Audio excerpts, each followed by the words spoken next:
Marcel Schwob, le livre de Monel, paroles de Monel. Monel me trouva dans la plaine où j'errais et me prit par la main. N'aie point de surprise, dit-elle, c'est moi et ce n'est pas moi. Tu me retrouveras encore et tu me perdras. Encore une fois je viendrai parmi vous, car peu d'hommes m'ont vu et aucun ne m'a comprise. Et tu m'oublieras, et tu me reconnaîtras et tu m'oublieras. Et Monel dit encore, je te parlerai les petites prostituées, et tu sauras le commencement. Bonaparte, le tueur, à 18 ans, rencontra sous les portes de fer du palais royal une petite prostituée. Elle avait le teint pâle et elle grelottait de froid, mais il fallait vivre. Lui dit-elle. Ni toi, ni moi nous ne savons le nom de cette petite que Bonaparte emmena par une nuit de novembre dans sa chambre à l'hôtel de Cherbourg. Elle était de Nantes en Bretagne. Elle était faible, hélas, et son amant venait de l'abandonner. Elle était simple et bonne, sa voix avait un son très doux. Bonaparte se souvint de tout cela, et je pense qu'après le souvenir du son de sa voix, l'émut jusqu'aux larmes, et qu'il la chercha longtemps, sans jamais plus la revoir dans les soirées d'hiver.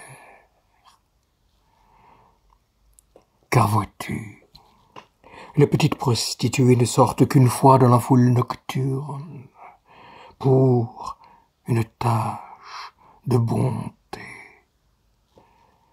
La pauvre Anne accourait vers Thomas de Quincey, le mangeur d'opium, défaillant dans la large rue d'Oxford.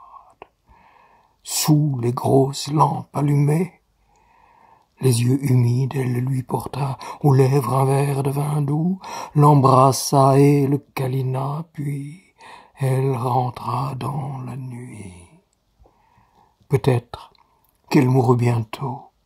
Elle toussait, dit de Quincey. Le dernier soir que je l'ai vue, peut-être qu'elle errait encore dans les rues, mais malgré la passion de sa recherche, quoiqu'il bravât les rires des gens auxquels il s'adressait, Anne fut perdue pour toujours.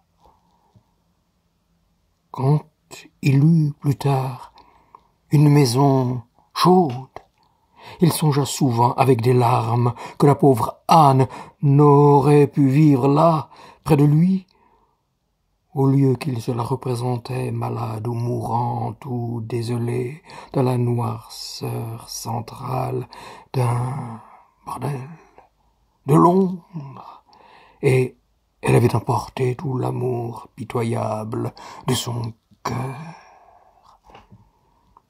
Vois-tu, elle pousse un cri de compassion vers vous et vous caresse la main avec leurs mains décharnées. Elles ne vous comprennent que si vous êtes très malheureux. Elles pleurent avec vous et vous consolent. La petite Nelly est venue vers le forçat Dostoïevski, hors de sa maison infâme, et mourante de fièvre, la regarder longtemps avec ses grands yeux noirs tremblants. La petite Sonia, elle a existé comme les autres, à embrasser l'assassin Rodion après l'aveu de son crime. Vous vous êtes perdu, a-t-elle dit avec un accent désespéré. Et, se relevant soudain, elle s'est jetée à son cou et l'a embrassé. Non, il n'y a pas maintenant sur la terre un homme plus malheureux que toi, s'est-elle écriée dans un élan de pitié, et tout à coup elle a éclaté en sanglots. Comme Anne, celle qui n'a pas de nom et qui vint vers le jeune et triste Bonaparte. La petite Nelly s'est enfoncée dans le brouillard. Dostoïevski n'a pas dit ce qu'était devenue la petite Sonia, pâle et décharnée. Ni toi, ni moi, nous ne savons si elle put aider jusqu'au bout Raskolnikov dans son expiation. Je ne le crois pas. Elle s'en alla très doucement, dans ses bras, ayant trop souffert et trop aimé. Aucune d'elles, vois-tu, ne peut rester avec vous. Elles seraient trop tristes et elles ont honte de rester. Quand vous ne pleurez plus, elles n'osent pas vous regarder.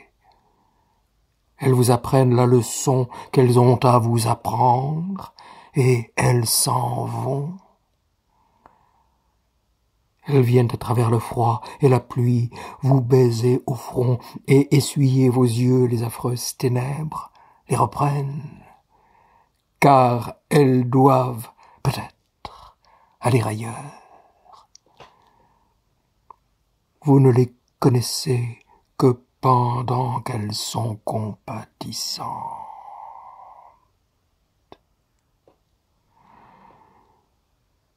Il ne faut pas penser à autre chose.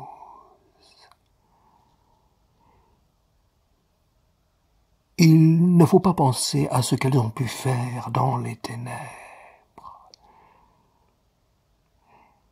Nelly, dans l'horrible maison, Sonia, ivre, sur le banc du boulevard, Anne, rapportant le verre vide chez le marchand de vin d'une ruelle obscure, était peut-être cruelle et obscène. Ce sont des créatures de chair. Elles sont sorties d'une impasse sombre pour donner un baiser de pitié sous la lampe allumée de la grande rue. En ce moment, elles étaient divines. Il faut oublier tout le reste.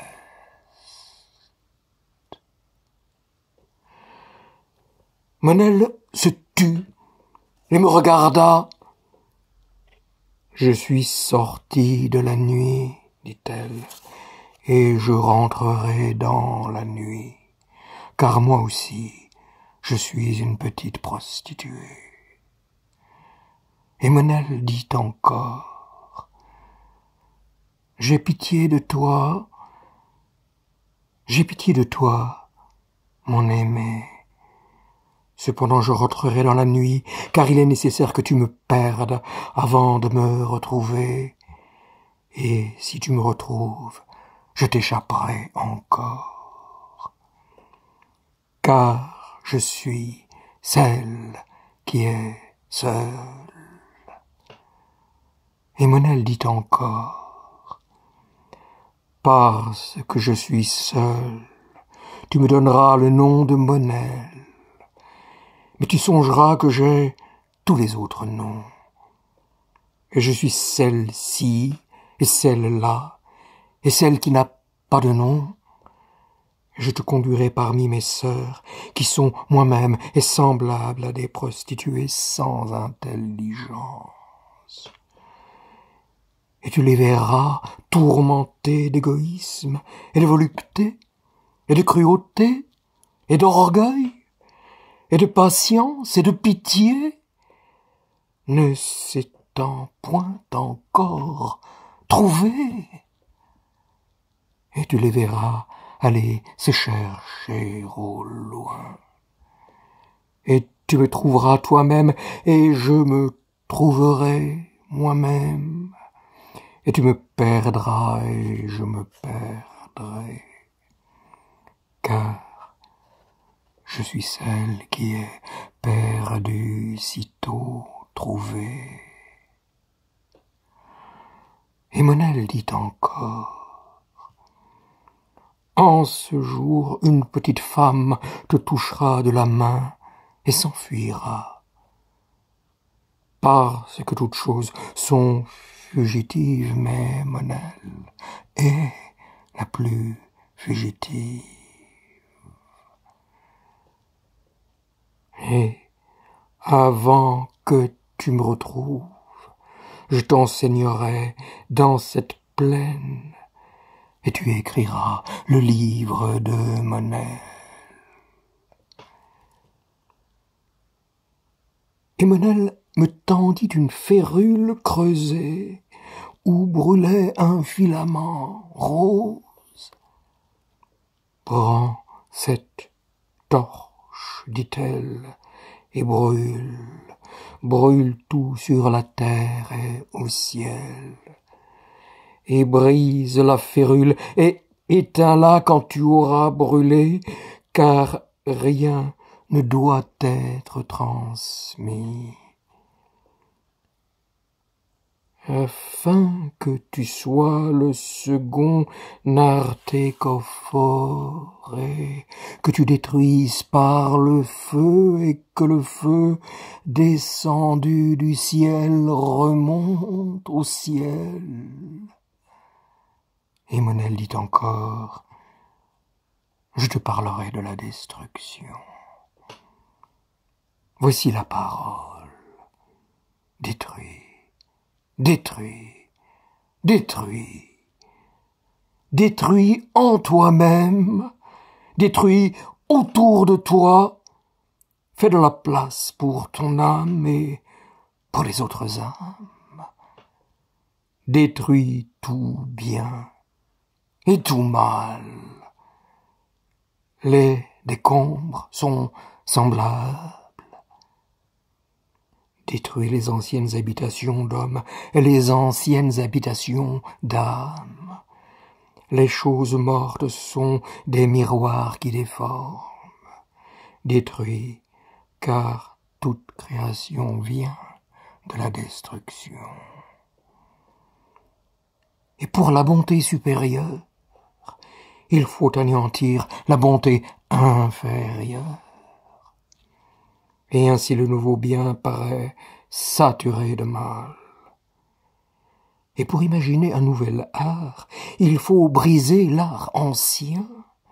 Et ainsi l'art nouveau semble une sorte d'iconoclastie, car toute construction est faite de débris, et rien n'est nouveau en ce monde que les formes. Mais il faut détruire les formes. Et Monel dit encore: je te parlerai de la formation.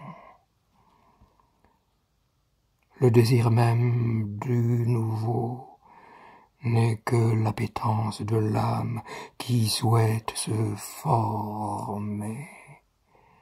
Et les âmes rejettent les formes anciennes, ainsi que les serpents leurs anciennes peaux. Et les patients collecteurs d'anciennes peaux de serpents attristent les jeunes serpents parce qu'ils ont un pouvoir magique sur eux. Car celui qui possède les anciennes peaux de serpent empêche les jeunes serpents de se transformer. Voilà pourquoi les serpents dépouillent leur corps dans le conduit vert d'un fourré profond. Et une fois l'an, les jeunes se réunissent en cercle pour brûler les anciennes peaux. Sois donc semblable aux saisons destructrices et formatrices. Bâtis ta maison toi-même et brûle-la toi-même. Ne jette pas de décombres derrière toi, que chacun se serve de ses propres ruines.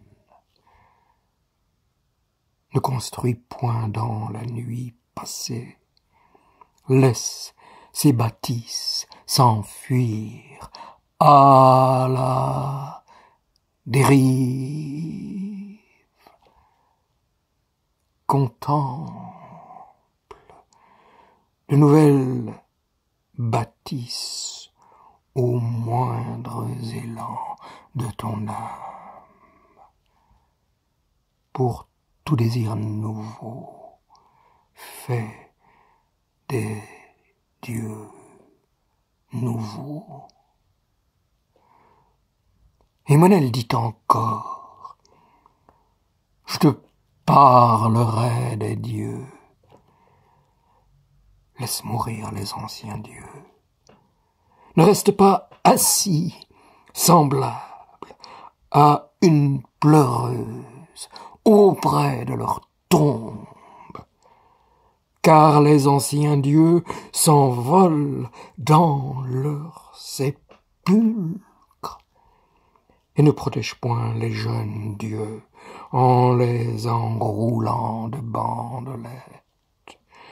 Que tout Dieu s'envole, sitôt créé, que toute création périsse, sitôt créée, que l'ancien Dieu offre sa création au jeune Dieu, afin qu'elle soit broyée par lui, que tout Dieu soit Dieu du moment. Emmanuel dit encore, je te parlerai des moments. Regarde toute chose sous l'aspect du moment. Laisse aller ton moi au gré du moment. Pense dans le moment. Toute pensée dure et contradiction. Aime ce moment. Tout amour qui dure est haine. Sois sincère avec le moment. Toute sincérité qui dure est mensonge. Sois juste envers le moment. Toute justice qui dure est injustice. Agis envers le moment. Toute action qui dure est un règne défunt. Sois heureux avec le moment. Tout bonheur qui dure est malheur. Aie du respect pour tous les moments. Et ne fais point de liaison entre les choses. N'attarde pas le moment. Tu là serais une agonie. Vois, tout moment est un berceau et un cercueil. Que toute vie et toute mort te semblent étranges et nouvelles. Emmanuel dit encore, je te parlerai de la vie et de la mort. Les moments sont semblables à des bâtons mi-partis, blancs et noirs. N'arrange point ta vie au moyen de dessins faits avec des moitiés blanches, car tu trouveras ensuite les dessins faits avec les moitiés noires. Que chaque noirceur soit traversée par l'attente d'une blancheur future.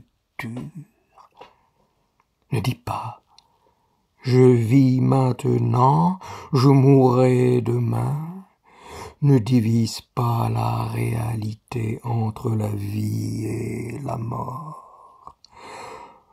Dis, maintenant je vis et je meurs. Et puis à chaque moment, la totalité possible et négative des choses. La rose d'automne dure une saison. Chaque matin elle s'ouvre et tous les soirs elle se ferme. Sois semblable aux roses. Offre tes feuilles à l'arrachement des voluptés, au piétinement des douleurs. Que toute extase soit mourante en toi, que toute volupté désire mourir, que toute douleur soit en toi le passage d'un insecte qui va s'envoler. Ne te referme pas sur l'insecte rongeur, ne deviens pas amoureux de ces carabes noirs. Que toute joie soit en toi le passage d'un insecte qui va s'envoler. Ne te referme pas sur l'insecte suceur. Ne deviens pas amoureux de ces cétoines dorées. Que toute intelligence luise et s'éteigne en toi l'espace d'un éclair. Que ton bonheur soit divisé en fulgurations. Ainsi, ta part de joie sera égale à celle des autres. Et la contemplation atomistique de l'univers ne résiste pas à la nature. N'appuie pas contre les choses les pieds de ton âme, que ton âme ne se détourne point.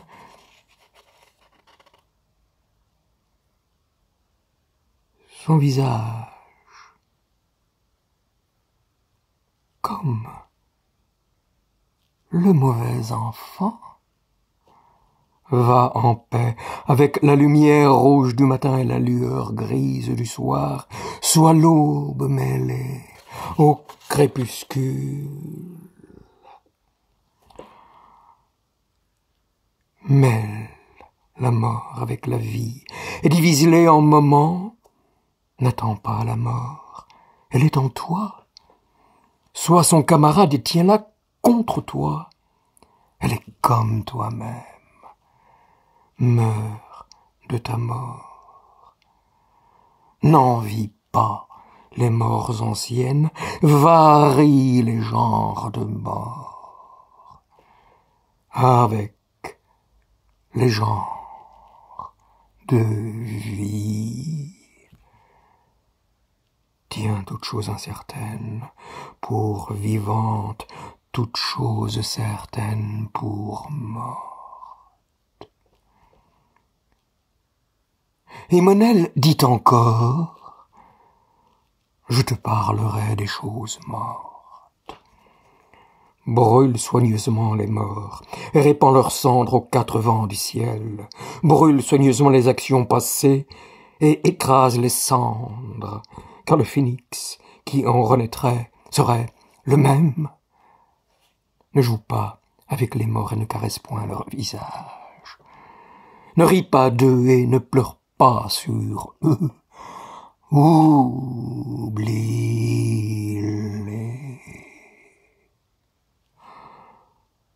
Ne te fie pas aux choses passées.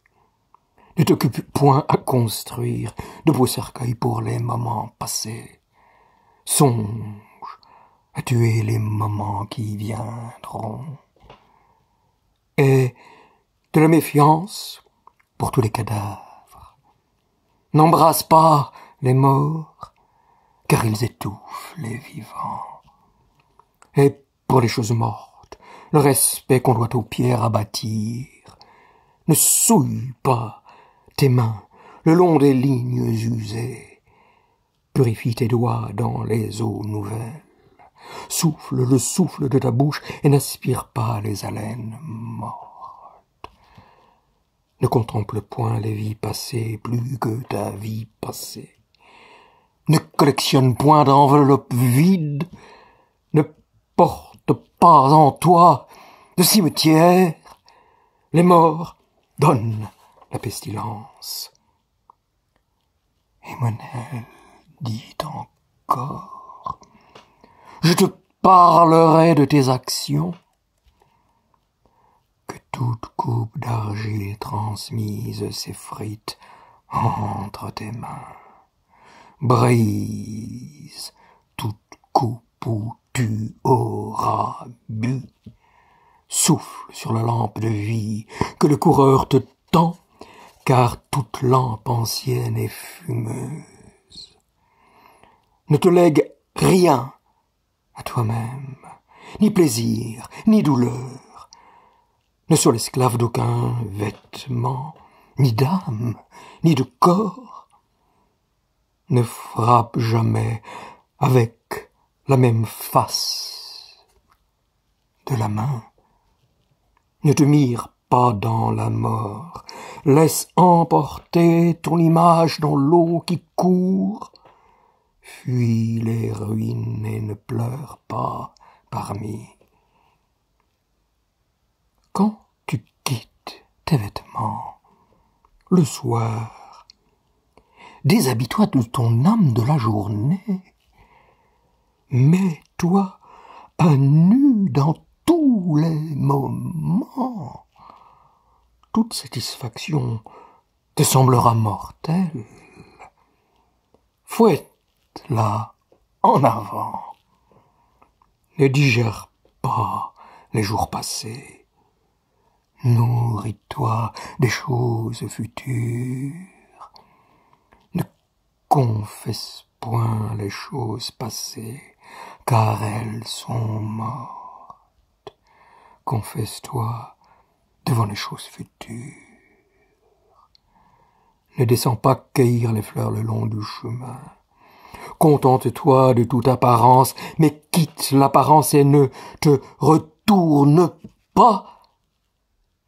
Ne te retourne jamais. Derrière toi accourt le halètement des flammes de Sodome, et tu serais changé en statue de larmes pétrifiées. Ne regarde pas derrière toi. Ne regarde pas trop devant toi. Si tu regardes en toi, que tout soit blanc. Ne t'étonne de rien par la comparaison du souvenir. Étonne-toi de tout par la nouveauté de l'ignorance. Étonne-toi de toute chose, car toute chose est différente dans la vie et semblable dans la mort. Bâti dans les différences, détruit dans les similitudes. Ne te dirige pas vers des permanences. Elles ne sont ni sur terre ni au ciel. La raison étant permanente, tu la détruiras et tu laisseras changer ta sensibilité. Ne crains pas de te contredire. Il n'y a point de contradiction dans le moment. N'aime pas ta douleur, car elle ne durera point. Considère tes ongles qui poussent et les petites écailles de ta peau qui tombent. Sois oublieux de toute chose. Avec un poinçon acéré, tu t'occuperas à tuer patiemment tes souvenirs comme l'ancien empereur tuait les mouches. Ne fais pas durer ton bonheur du souvenir jusqu'à l'avenir. Ne te souviens pas et ne prévois pas. dis pas « je travaille pour acquérir ». Je travaille pour oublier. Sois oublieux de l'acquisition et du travail. Lève-toi contre tout travail, contre toute activité qui excède le moment. Lève-toi. Que ta marche n'aille pas d'un bout à l'autre, car il n'y a rien de tel, mais que chacun de tes pas soit une projection redressée.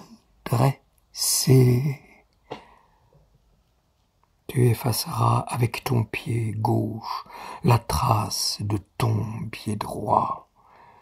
La main droite doit ignorer ce que vient de faire la main droite.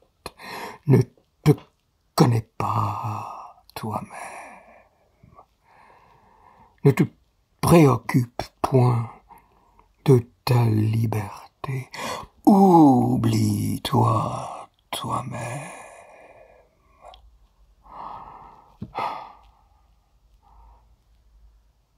Et Monel dit encore, je te parlerai de mes paroles. Les paroles sont des paroles tandis qu'elles sont parlées. Les paroles conservées sont mortes et engendrent la pestilence.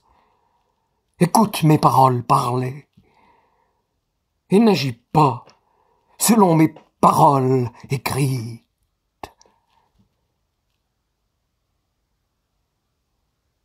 Ayant ainsi parlé dans la plaine, Monel se tut et devint triste,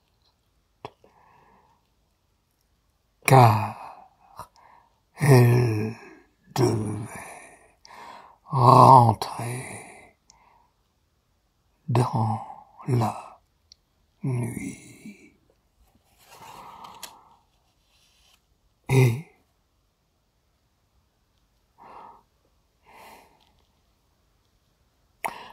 elle me dit de loin,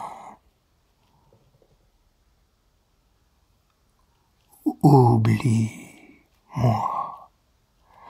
et je te serai rendu.